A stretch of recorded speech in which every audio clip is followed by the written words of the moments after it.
అందరికీ నమస్కారం. ఇవాళ మన స్టూడియోలో ఐకాన్ ఆస్ట్రాలజర్ గట్టుపల్లి సురేష్ బాబు గారు ఉన్నారు. గురుగారితో మాట్లాడదాం. గురుగారు నమస్కారం. జై శ్రీమన్నారాయణ. 2025 ఫిబ్రవరి మాసం వృశ్చిక రాశి వారికి ఎలాంటి ఫలితాలు ఉండబోతున్నాయి గురుగారు? వృశ్చిక రాశి వారికి 2025 సంవత్సరం మొదటి నుంచి అంటే మొదటి అధ్యాయం అంటే మనకి జనవరి మాసం 5వ తారీఖు నుంచి కూడా వృశ్చిక రాశి వారికి బాగున్నట్టు మనం చూస్తూ ఉన్నాం. నాకు కూడా దాదాపుగా వృశ్చిక రాశి వారు టచ్ అయ్యారు, కాల్స్ కూడా వచ్చేసినాయి. పర్వాలేదు, బాగుంది.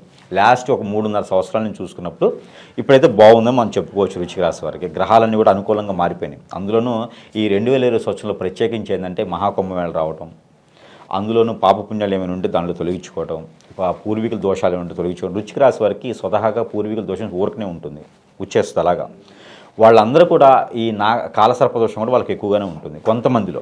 అంటే వాళ్ళ దశంతా చూసుకోవాలి మనం. వాళ్ళు పుట్టినటువంటి గోచార ప్రకారంగా కొన్ని చూసుకోవాలి. నేను చూసిన దాని ప్రకారంగా ఏంటంటే వృశ్చిక రాశి వాళ్ళకి మరికొద్ది ఎక్కువగా కాలసర్ప దోషం, అలానే కుజదోషాలు లాంటివి కూడా కొంచెం కనిపిస్తూ ఉంటాయి. వీళ్ళలో మేజర్గా ఏంటంటే పూర్వీకుల శాపం ఎక్కువ కనిపిస్తూ ఉంటుంది కొంతమేర. వీళ్ళందరూ కూడా తీర్చుకునేందుకు ఈ యొక్క మహాకుంభమేళ రావటం ఒకటి అదృష్టం అని చెప్పవచ్చు. జనవరి మాసంలో, ఈ జనవరి మాసం నుంచి ఫిబ్రవరి 26 వరకు కూడా మనకి ఫిబ్రవరి మాసంలో కూడా 26వ తారీఖు వరకు మహాకుంభమేళ ఉంది. ఎవరైనా జనవరి మాసంలో మర్చిపోయి ఉంటే ఫిబ్రవరి మాసంలో కూడా స్నానం ఆచరించవచ్చు. ఆ పెద్దలకు చేయాల్సిన కార్యక్రమాలు ఏవి ఉంటాయో ఆ పుణ్య కార్యక్రమాలు కూడా చేసుకోవచ్చు. ఎందుకంటే ఆల్రెడీ ఉత్తరాయణంలో ఉన్నాం కాబట్టి చేసుకోవడం ద్వారా మంచి జరుగుతుంది. అది పక్కన పెడితే ఇక వృశ్చిక రాశి వాళ్ళని కనుక మనం పర్టికులర్గా గమనించినట్టయితే కొన్ని పెద్ద పెద్ద గ్రహాలు అనేది ఈ యొక్క మనకి 2025 సంవత్సరం మారడం జరుగుతుంది. కాబట్టి ఆ మేర ఆ గ్రహశాంతి చేయించుకున్నట్టయితే వీళ్ళకి ఇంకా చాలా బాగుంటుంది. అలానే వృశ్చిక రాశి వారికి శని భగవానుడు మారుతున్నాడు. ఆ ఒక ఏదైతే ఇంతకుముందు శని భగవానుడి యొక్క కృప ఉందో వీళ్ళ మీద, ఏదైతే పనులు అవ్వకుండా ఉన్నాయో అది శని భగవానుడు మార్చి 29 తారీఖు మారుతున్నాడు. కాబట్టి కొంతమేర అదృష్టాన్ని ఒక నెల 15 రోజుల ముందు నుంచే ఇష్టం జరుగుతూ ఉండేది. 41 రోజుల ముందు నుంచే ఆ శని భగవానుడు వీళ్ళకి ఆ దోషం కలిగిపోతుంది. ఎందుకంటే ఆ శని భగవానుడి యొక్క ఉన్నటువంటి దోషం కన్నా కూడా శుక్రుడు మారాడు కాబట్టి వీళ్ళకి మంచి అదృష్టాన్నే ఉన్నది. వృశ్చిక రాశిలో పుట్టినటువంటి మగ పురుషులు ఎవరైనా ఉంటే, మగవాళ్ళు ఉంటే కనుక వాళ్ళకి ఏజ్ ఎంతైనా సరే వాళ్ళకి పెళ్ళిళ్ళు కుదిరేటువంటి అదృష్టం ఎక్కువగా ఉంటుంది. ఇంకొకటి ప్రత్యేకంగా చెప్పాలంటే ఈ యొక్క గౌముఖి యోగం అని చెప్పేసి అని ఒకటి ఉంది.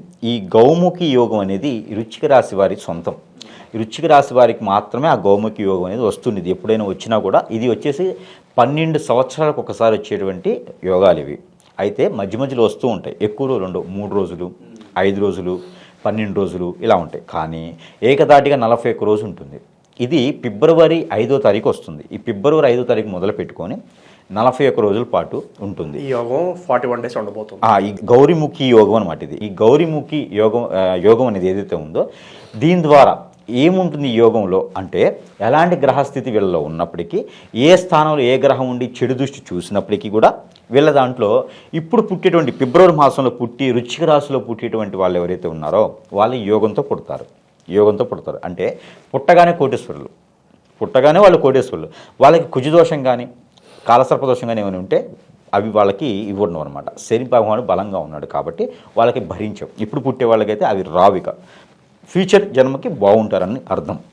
ఎవరైనా ఇప్పటివరకు 30 సంవత్సరాలు దాటిన వాళ్ళు వృశ్చిక రాశి వాళ్ళు ఎవరైనా ఉంటే వాళ్ళలో ఉన్నటువంటి దోషాలు ఏమైనా ఉంటే ఆ దోషానికి అనుగుణంగా ఆ దోషాలు ఏమి పనికి రాకుండా వీళ్ళలో ఈ యోగం ఉండడం వలన ఫలిస్తాయి అన్నమాట. అంటే గ్రహాల నుంచి వచ్చేటువంటి ఏవైతే చెడు దృష్టి ఉందో ఆ చెడు దృష్టిని కూడా ఆపేసి మంచి చేసేటువంటి దాన్నే యోగం అంటారు. ఓకేనా? అంటే మనం సైకిల్ మీద వెళ్ళేటప్పటికన్నా ఒక ఏసీ బస్సు మంచి స్పీడు, గంటకు ఒక 150 కిలోమీటర్లు వెళ్ళేటువంటి స్పీడు మనకి వందే భారత ట్రైన్కి ఎలా వెళ్తామో అలా వెళ్ళగలుగుతాం, ముందుకి రానిచ్చామన్నమాట. అట్లాగా వెళ్ళేదే యోగం. ఆ యోగం ఉండడం వల్ల ఆర్థిక స్థితిగతులు ఎవరైనా ఉంటే కూడా అవి తొలగిపోయేసి ఎక్కడి నుంచైనా తెలియకుండా పెట్టుబడి పెట్టేటువంటి పర్సన్స్ మనమే నమ్మకంతో, ఇప్పుడు ఏదైనా వ్యాపారం చేయాలనుకుంటే మన దగ్గర డబ్బు లేకపోతే ఎవరినైనా అడిగినా కూడా చేయరు. అలాంటిది ఈ యోగం ఏం చేస్తుంది అంటే మన దగ్గర టాలెంట్ చూసి మనకి పెట్టుబడి పెట్టేటువంటి వ్యక్తులు మనకు పరిచయం అవుతారు. వాళ్ళు పరిచయం కూడా తోడయి జర్నీ చేయటం, అలా మనల్ని నమ్మటం, స్వతహాగా మనల్ని నమ్మి మన చేత వ్యాపారం చేయించడము, జాబు చేయించడము, ఫర్ అదర్గా ఇంకేమైనా అవకాశాలు ఇవ్వడము, వీళ్ళ ఒక చేసేటువంటి తీరుని బట్టి ఏ కళలో ఉంటారో తెలియదు కదా, ఆ కళను బట్టి ఎదుటి వ్యక్తికి కనిపించడం, వీళ్ళని నమ్మటం లాంటివి జరుగుతుంది. అలానే ఇంకోటి కూడా ఉంది. ఎవరైతే చుట్టాలు ఉన్నారో ఎవరైతే ఇంట్లో రిలేషన్షిప్ ఉన్నారో వాళ్ళ వల్ల మోసపోవడం కూడా అలానే ఉంటుంది. బయట వాళ్ళు నమ్మడం కన్నా, అంటే ఇంట్లో వాళ్ళు నమ్మడం కన్నా బయట వాళ్ళు నమ్మడం మంచిది అని అనిపించేటువంటి ఆ చైతన్యం కూడా వచ్చింది. అది వృశ్చిక రాశి వారికి యోగం. ఈ యోగం అలాంటివి చేస్తారనమాట. ఎప్పుడు ఎవరికి వీళ్ళకి ఒక 10-15 లక్షల అప్పు ఉంది, ఆ అప్పు కూడా తీరుస్తానే ఒక ధైర్యాన్ని ఇస్తుంది ఈ యోగం. అయితే ఈ యోగం కూడా ఫలించాలి అంటే మనం చివరిలో పరిహారాలు కూడా చెప్పడం జరుగుతోంది. అయితే వీళ్ళకి విదేశానికి ఎవరైనా వెళ్ళే వాళ్ళు ఉంటే కూడా, ఎవరైనా వృశ్చిక రాశి పురుషులు అంటే మగవారు ఎవరైనా విదేశాలకు వెళ్ళాలనుకుంటే, లేడీస్కి అయితే అంతగా కనిపించట్లేదు, వృశ్చిక రాశిలో ఉండే మగవాళ్ళు ఎవరైనా విదేశాలకు వెళ్ళాలనుకుంటే 15వ తారీఖు అంటే 15వ తారీఖు తర్వాత కనుక ప్రయత్నం చేసినట్లయితే ఖచ్చితంగా వీళ్ళు వెళ్ళేందుకు బాగుంటుంది. తూర్పు దేశాలు అంటే తూర్పు వైపు ఉన్నటువంటి దేశాలు నాకు పెద్దగా తెలియదు, కానీ తూర్పు దిక్కులో ఉన్నటువంటి దేశాలకు వెళ్ళాలనుకుంటే కనుక ఖచ్చితంగా ప్రయత్నం చేయవచ్చు.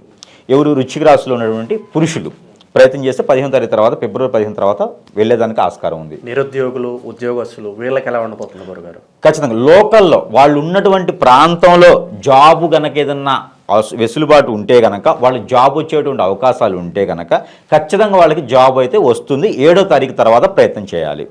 ఫిబ్రవరి 7, 2020 తారీఖు తర్వాత ప్రయత్నం చేసినట్లయితే ఖచ్చితంగా ఆడవాళ్ళకైనా మగవాళ్ళకైనా జాబ్ వస్తుంది. 27వ తారీఖు లోపు వస్తుంది. ఈలోపు కనుక మనం చెప్పేటువంటి పరిహారాలు చేసుకున్నట్లయితే ఇంకా కొంచెం బూస్టింగ్ వచ్చినటువంటి, బూస్ట్ అంటే తాగేది కాదు, బూస్టింగ్ అంటే ఎనర్జీ వచ్చేలా ఉంటుంది. కాబట్టి ఆ మేర చిన్న చిన్న పరిహారాలు చేసుకుంటే సరిపోతుంది. ఆ పరిహార నిమిత్తంగా అంటే మనకి విద్య, ఉద్యోగ, వ్యాపారం, అలానే కోర్టు వ్యవహారాలు ఇవన్నీ కూడా వెసులుబాటు వచ్చేందుకు కొంతమేర ఆ అదృష్టం కూడా ఉండాలి. కాబట్టి ఎలానో వాళ్ళకి మంచి యోగం ఉంది. కాబట్టి ఈ యోగం కూడా వాళ్ళకి ఫలించాలనుకుంటే కనుక చిన్న చిన్న పరిహారాలు చేసుకోవడం ద్వారా మంచి జరిగేదానికి ఆస్కారం ఎక్కువ కనిపిస్తుంది. ఆ పరిహార నిమిత్తంగా మన ఇంట్లో ఉండేటువంటి జీలకర్ర, సోంపు అంటే జీలకర్రలానే ఉంటుంది, సోంపు, జీలకర్ర, అలానే ఇంగువ, ఓకేనా. ఇంగుతో పాటు మనకి ఇంట్లో ఉన్నటువంటి మిరియాలు, ఏవైతే మిరియాలు ఉంటాయో పెప్పర్ అంటారు, ఈ మిరియాలు అన్నీ కూడా ఒక 20 నుంచి 50 గ్రాముల సుమారు తీసుకొని వాటిని పౌడర్ చేసి, పాలు, పచ్చి పాలు ఏవైతే ఉంటాయో ఈ పచ్చి పాలు తీసుకొని ఒక 1/2 లీటర్ సుమారు పచ్చి పాలు తీసుకొని కనుక శివాలయంలో అభిషేకం చేయించినట్లయితే వీళ్ళకు ఉన్నటువంటి రుమ్మతులన్నీ కూడా తొలగిపోతాయి. దాంట్లో కండ చక్కెర అంటారు, ఆ కండ చక్కెర కూడా వేసి అభిషేకం చేసుకోవాలి. అలానే ఇలాచీలు కూడా వేసుకోవచ్చు. ఇలాచీలు వేసుకోవాల్సిన వారు ఎవరంటే ప్రత్యేకించి వృశ్చిక రాశి వారు ఇలాచీలు ఎలాంటి వారు వేయాలంటే ఆర్థిక స్థితిగతుల్లో ఎవరైనా ఉంటే కనుక ఇలాచీ వేయచ్చు. కాలసర్పదోషం ఉన్నవారు కూడా ఇలాచీ వాడవచ్చు. ఇంక వేరే వాళ్ళకైతే ఇలాచీ లేకుండానే ఇప్పుడు చెప్పినట్టు 4 వస్తువులు తీసుకొని ఆ శివాలయంలో అభిషేకం చేసినట్లయితే, లేదు శివాలయంలో వాళ్ళకు అందుబాటులో లేకపోతే నాగపడిగలు ఉంటాయి, నాగపడిగలు అందుబాటులో లేకపోతే అక్కడ ఉన్నటువంటి సుబ్రహ్మణ్య స్వామి ఆలయం, అక్కడ కూడా అది కూడా అందుబాటులో లేకపోతే వినాయక స్వామి ఆలయం దగ్గరైనా సరే వీరు అభిషేకం చేసుకున్నట్లయితే వీళ్ళకి గ్రహరీత్యా ఇంకేమైనా శుభదృష్టి బాగుంటుంది. అలానే ప్రకృతి నుంచి వచ్చే వైపరీత్యాలు కూడా వీళ్ళకి బాగుంటుంది, అంటే చెడు కాకుండా మంచి అవుతుంది. వీళ్ళకి స్వతహాగా ఉన్నటువంటి ఆ ఒక పెద్దల దోషం ఏదైతే పూర్వీకుల శాపం, పూర్వీకుల దోషం ఉన్నాయో అవి కూడా కొంతమేర తొలగిపోయేసి ఆర్థిక స్థితిగతులు కావచ్చు, విజయసానికి కావచ్చు, అప్పులు పాలైన వాళ్ళు బయటికి రావడానికి కావచ్చు, అండర్ గ్రౌండ్లో ఉన్న వాళ్ళు బయటికి రావడం కావచ్చు. అండర్ గ్రౌండ్ అంటే మనం వేసేయడం ఫ్లోర్ అండర్ గ్రౌండ్ కాదు, అప్పులు బాధ ఎక్కువై స్ట్రెస్ ఫీల్ అయ్యి జాబ్ లేకుండా జనాలు వడవడి పట్టించుకోకుండా వెళ్ళిపోతారు. అలాంటి వాళ్ళు కూడా బయటకు వచ్చేదానికి ఉంటుంది. కాబట్టి ఈ మాటి చిన్నపాటి ప్రయోగం చేసుకున్నట్టయితే ఈ పరిహారం చేస్తే సరిపోతుంది.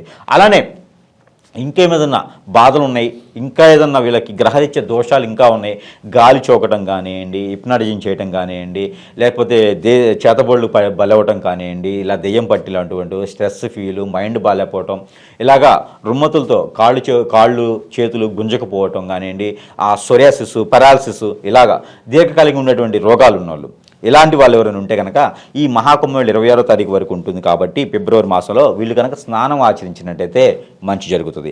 అయితే నువ్వుల నూనె అని ఉంటుంది.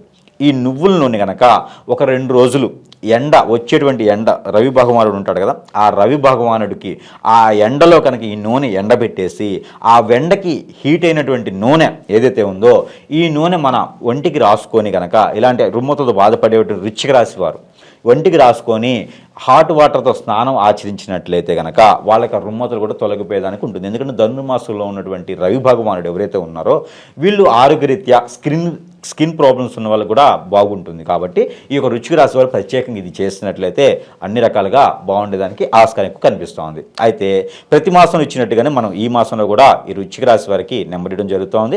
ఆ మేర వృశ్చిక రాశి వారు ప్రతిరోజు పఠించవలసిన నెంబర్ ఏంటంటే 2559929 2559929 అనే ఈ నెంబర్ని కనుక ప్రతిరోజు 245 సార్లు 245 టైమ్స్ కనుక చదివినట్లయితే వీళ్ళకు ఉన్నటువంటి రుమ్మతులు, గ్రహరీత్యా ప్రాబ్లమ్స్, అన్ని రకాలుగా ప్రాబ్లమ్స్ పోయేసి సుఖశాంతులతో ఉండేలా ఉంటారు. కాబట్టి చేతిలో ఏదైనా ఫ్రూట్ పెట్టుకొని ఇప్పుడు వచ్చేటువంటి గ్రేప్స్ కానివ్వండి, ఏదైనా పులుపు ఉండేటువంటి మనకి పులుపు ఉండేటువంటి అంటే చాలా రకాల ఫ్రూట్స్ ఉన్నాయి. ఇలాగ చింతపండు కాదండి, చింతపండు కాకుండా చెట్టుకు పండే కదా చింతపండు అనుకునేవారు చాలామంది కాదు.